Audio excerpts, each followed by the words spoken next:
2022년 상반기 전세계 인구는 약 79억 5천만 명으로 세계는 이제 80억 인구 시대를 맞이하고 있습니다. 대부분의 사람들은 바다와 섬을 제외한 6개의 대륙에 거주하고 있으며 이 대륙들은 아시아, 오세아니아, 아프리카, 유럽, 남아메리카, 북아메리카 대륙으로 나뉩니다. 지구에서 인구가 가장 많은 대륙은 바로 아시아 대륙입니다. 이곳에는 무려 45억 명 이상의 인구가 살고 있는데 이는 전세계 인구의 절반 이상을 차지하죠. 아시아 대륙에서도 중국과 인도는 다른 나라들에 비해 압도적으로 많은 인구를 자랑합니다. 중국은 약 14억 4천만 명, 인도는 약 14억 명의 인구를 보유하고 있죠. 따라서 오늘은 이렇게 많은 인구를 보유한 국가들의 특징에 대해 알아보도록 하겠습니다.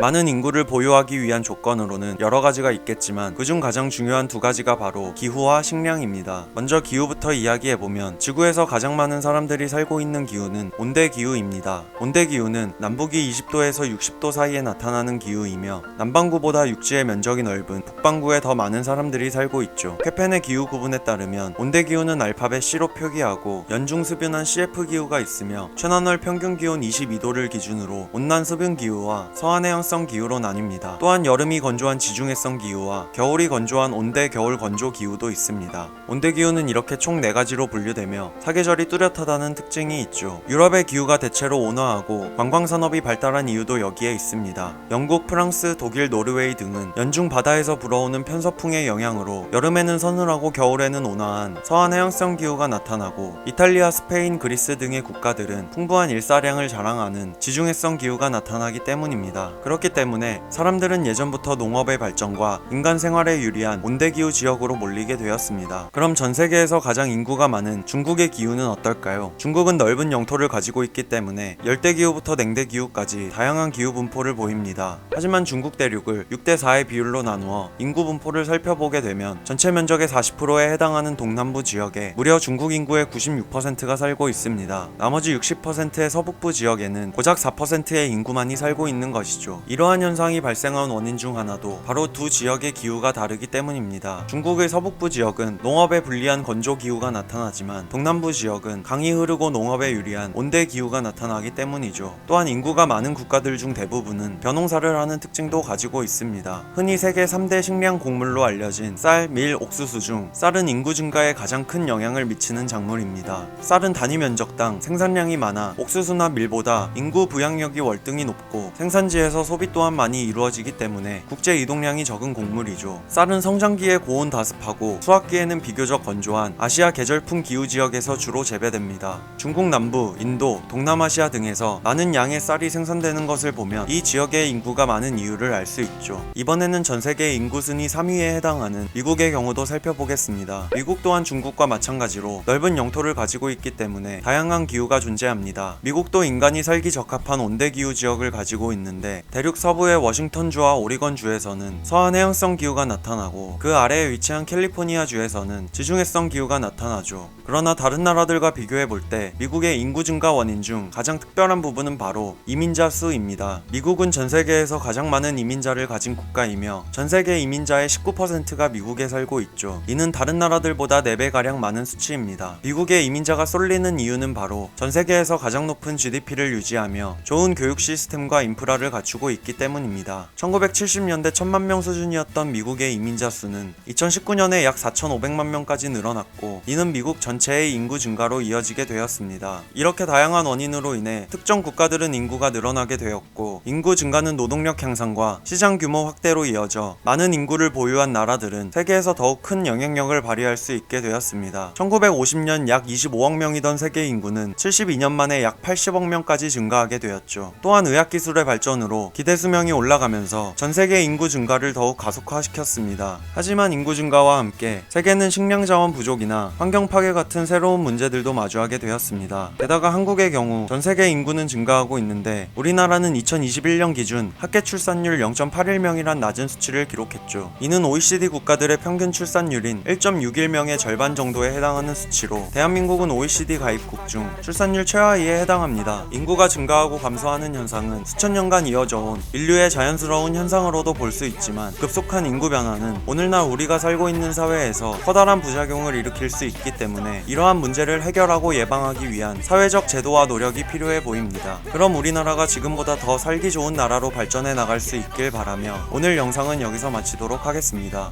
끝까지 시청해 주셔서 감사합니다. Turn that to gains, let my money show. I've got these things that I can't let go. Watch me turn this life into something that you can never own.